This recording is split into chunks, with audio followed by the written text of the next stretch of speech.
Start करेंगे। तो मैंने आपको फिनॉल की केमिकल प्रॉपर्टीज करानी है। केमिकल प्रॉपर्टीज में फर्स्ट प्रॉपर्टी ऑफ फिनॉल है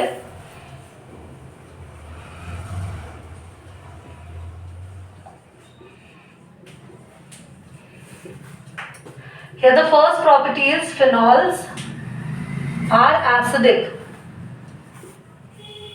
पर ये बहुत ही ज्यादा वीक एसिड होते हैं बेटा, बहुत स्ट्रॉन्ग एसिड नहीं होते। If I talk about phenols, they can easily react with metals as well as alkalis. Alkalis कौन होते हैं बेटा? Water soluble base, right. तो फॉर एग्जाम्पल अगर इसकी रिएक्शन हम एक मेटल से देखें,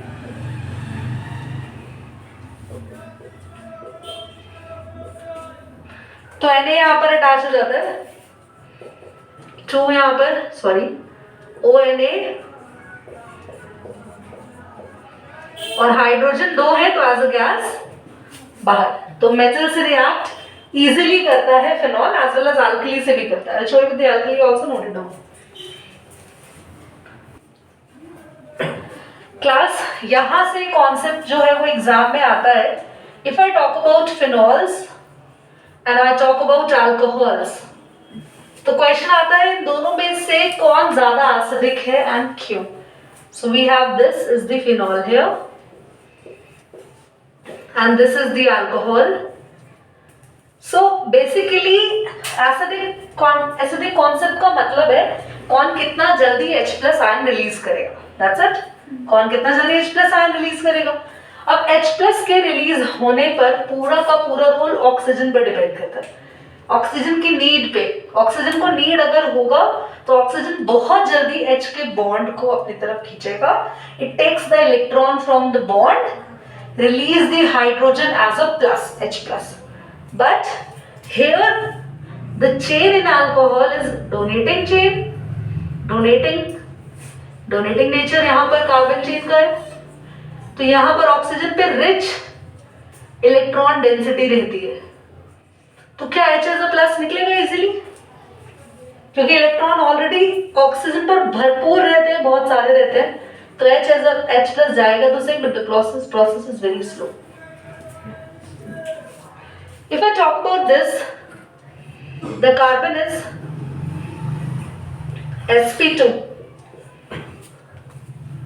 sp2 हाइब्रिडाइज कार्बन। यहां पे कार्बन है sp3 बच्चों। इसमें क्या है? लेस s कैरेक्टर, ये याद रखना बच्चों। sp2 में क्या होता है? मोर S कैरेक्टर। दीदी S तो एक ही दिख रहा है दोनों में, मोर या लेस कैसे बता रहे हो? P को देख के बता रहे हो। P ज्यादा है ना, S कम है, यहाँ पे P कम है, S ज्यादा। P कम ज्यादा कैसे? आपस में इनको देख रहे हैं। यहाँ P3 है, P2 के कंपैरिजन में तो P3 ज्यादा हो गया ना, तो S कम। यहाँ पर P3 के कंपैरिजन में P2 कम है, यानी कि S कैरेक्टर ज्यादा हो गया। याद रखना, जितना ज्यादा P बढ़ता जाता है उतना ही S कैरेक्टर कम होता जाता है। जितना P पे पावर कम होती जाएगी S बढ़ता जाएगा, चाहे S सिंगल ही क्यों ना लिखा हो, ठीक है। और जितना ज्यादा S कैरेक्टर होता है, इलेक्ट्रॉन विथड्रॉइंग कैपेसिटी इंक्रीज कर जाती है। दैट मीन्स ये जो कार्बन है ये इलेक्ट्रॉन अपनी तरफ खींचने की कोशिश करेगा, तो ऑक्सीजन तो अनस्टेबल होगा ही होगा, तो ऑक्सीजन फटाफट से H को रिलीज कर देगा एज अ प्लस, यानी ये स्टेप काफी फास्ट होगा। Because here oxygen needs electron, यहां पर ऑक्सीजन रिच इलेक्ट्रॉन डेंसिटी है तो डज नॉट नीड इलेक्ट्रॉन्स। समझ में आया why phenols are more acidic? कितने रीजंस हैं। फर्स्ट, जो कार्बन है जिस पर OH डायरेक्टली अटैच कर रहा है वो sp2 है, अल्कोहल में sp3 है, तो यहाँ पर मोर S कैरेक्टर है, और due to more S character in phenols oxygen पर इलेक्ट्रॉन डेंसिटी कम हो गई, तो ऑक्सीजन ने H के इलेक्ट्रॉन्स ले लिए। यहाँ पर S कैरेक्टर काफी ज्यादा है ना, नहीं सॉरी, S कैरेक्टर काफी कम है। कम S कैरेक्टर होने की वजह से this carbon does not need electron from oxygen, oxygen भर कर इलेक्ट्रॉन लेके बैठा हुआ, तो ऑक्सीजन को H को भेजने की जरूरत नहीं है, अगर भेजेगा भी तो बहुत स्लो, बहुत देर में in comparison to phenols. Note करें पूरा as it is question. So class, you have phenol. Now what I am doing is, मैं यहाँ पर इस फिनॉल पर एक ग्रुप लगा रही हूँ, यहाँ CH3 और यहाँ मैंने पैरा पोजीशन पे लगाया NO2. कोई भी ग्रुप अगर बेंजीन पे लगता है ना तो वो अपना इफेक्ट सिर्फ दो पोजीशंस पे दिखाता है, ऑर्थो और पैरा पे. मेटा पे कोई इफेक्ट नहीं आता क्योंकि आपको पता है जब भी रेजोनेंस होता है तो मेटा पे कोई इलेक्ट्रॉन डेंसिटी नहीं आती, मेटा पे कोई इफेक्ट नहीं होता. तो we are here not discussing about meta. ठीक है, तो इधर ध्यान से देखेंगे. CH3 is a donating group. We all know about that. So it donates electron to the benzene. Now benzene is very happy. So now it does not need electron from oxygen. Now oxygen does not need electron from, so उसको as a plus release नहीं करेगा. उसको electron नहीं चाहिए, bond break नहीं करेगा. जब अगर उसको इलेक्ट्रॉन चाहिए होंगे तो H से क्या करेगा, बॉन्ड को ब्रेक करके H को एज अ प्लस जाने देगा. तो यहाँ पर हम इसको बोलेंगे ये एसिडिक नहीं है क्योंकि H को रिलीज नहीं करेगा. यहाँ पर आ जाओ, बेंजीन है, अकेला है, इलेक्ट्रॉन O से लेगा और H को रिलीज करेगा तो ये इससे ज्यादा एसिडिक ही होगा. यहाँ एक ही बैगर था बेंजीन, यहाँ एक बैगर और एक और बैगर आ गया. विड्रॉइंग ग्रुप है. पता कैसे चलता है कौन सा ग्रुप इलेक्ट्रॉन विड्रॉइंग है? The question in your mind now. The group containing double और triple bond in itself. For example NO2, CN, जो कि मैंने तुम्हें अभी यहाँ पर लिखवाए. इसके अलावा भी हमारे पास होते हैं, अगर NC हो गया तो भी ठीक है. और कौन सा हो सकता है विड्रॉइंग नेचर में? CHO भी, क्योंकि CH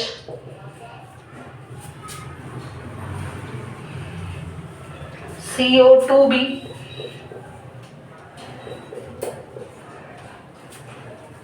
सो वी हैव, जहां पे डबल बॉन्ड्स आ गए वो ग्रुप विड्रॉइंग नेचर का हो जाएगा. तो भाई बेंजीन तो था ही विड्रॉइंग नेचर का और NO2 और आ गए तो विड्रॉइंग कैपेसिटी बढ़ गई. तो बेचारा ऑक्सीजन अगर 5 मिनट के अंदर बॉन्ड तोड़ रहा था वो 1 मिनट में तोड़ देगा.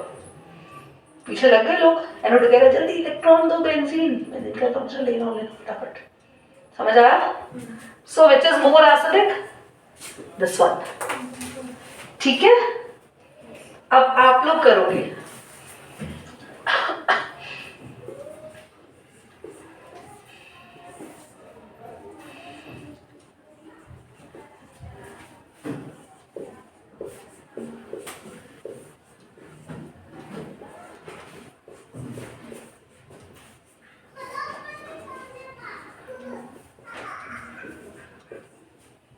Do it.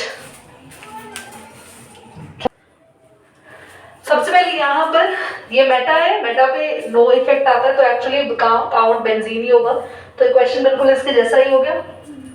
सबसे ज्यादा एसिडिक दिस वन, फिर ये, फिर अब कौशा का क्वेश्चन था, सॉरी के स्टैंड्स फॉर कसक नाउ, जिसने अभी अभी सुंदर सा हेयर कट कराया. तो इसमें कौन ज्यादा एसिडिक होगा?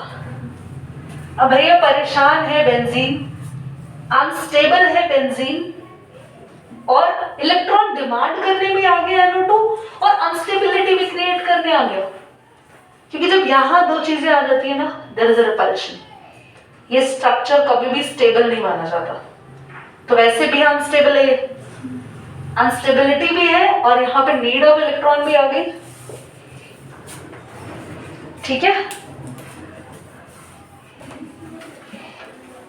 वेरी इंपॉर्टेंट रिएक्शन है. आपके पास कन्वर्जन में ना ये रिएक्शन 110% आती है, मतलब आती नहीं, यूज होगी. मोस्टली बेंजीन की कन्वर्जन में यूज होगी. बस हमें जिंक डस्ट डालना है. कुछ ऐसा समझ लो ना, इसके ऊपर डस्ट गिर गई और इसके हेयर्स उड़ गए,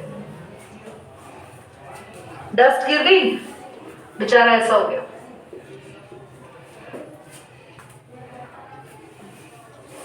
समझ के याद रहेगा। और Zn और O बाहर, H ये वापस से एब्जॉर्ब कर लेगा ना। ठीक है, रिएक्शन विद अमोनिया था।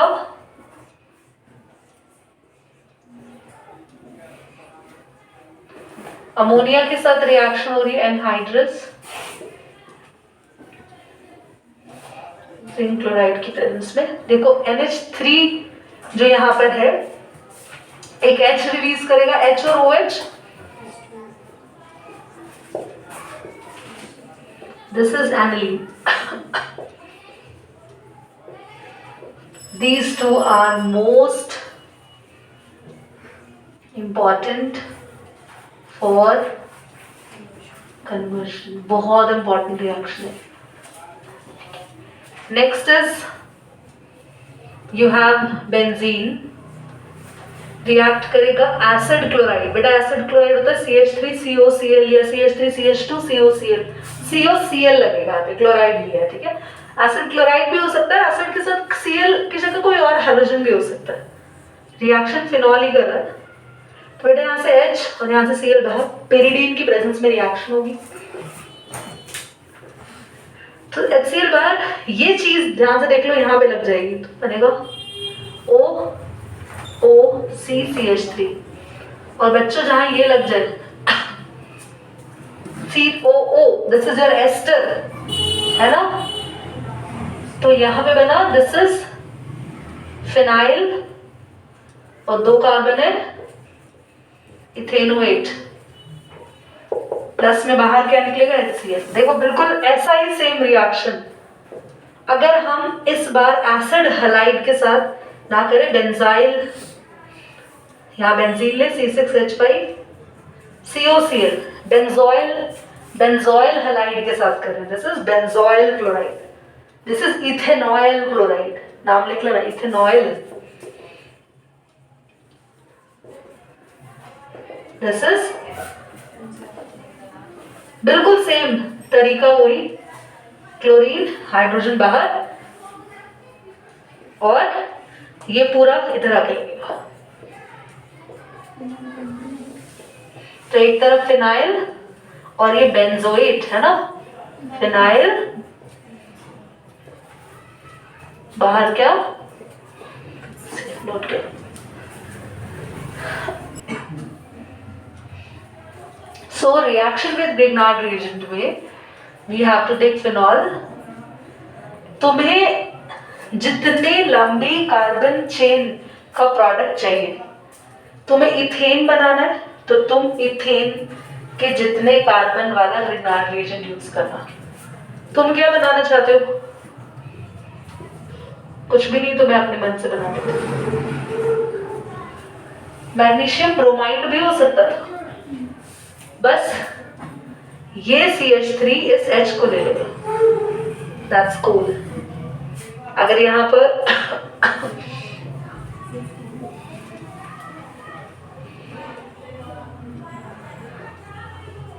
तो यहाँ पे ये CH2 इस H को ले लेता, बस यही चल रहा है। जो कार्बन Mg से अटैच होगा वो एक H ले लेगा, बाकी का चेन एज इट इज। तो प्रोडक्ट बनेगा इधर और इधर, बाकी का Mg और I के बीच में ये रहेगा, this is phenoxy O C6H5, यहां पर भी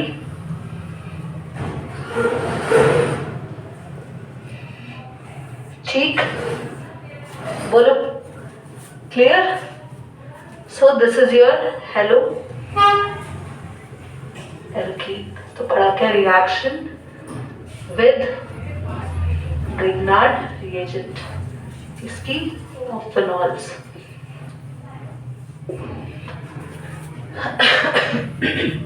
इलेक्ट्रोफिलिक सब्स्टिट्यूशन।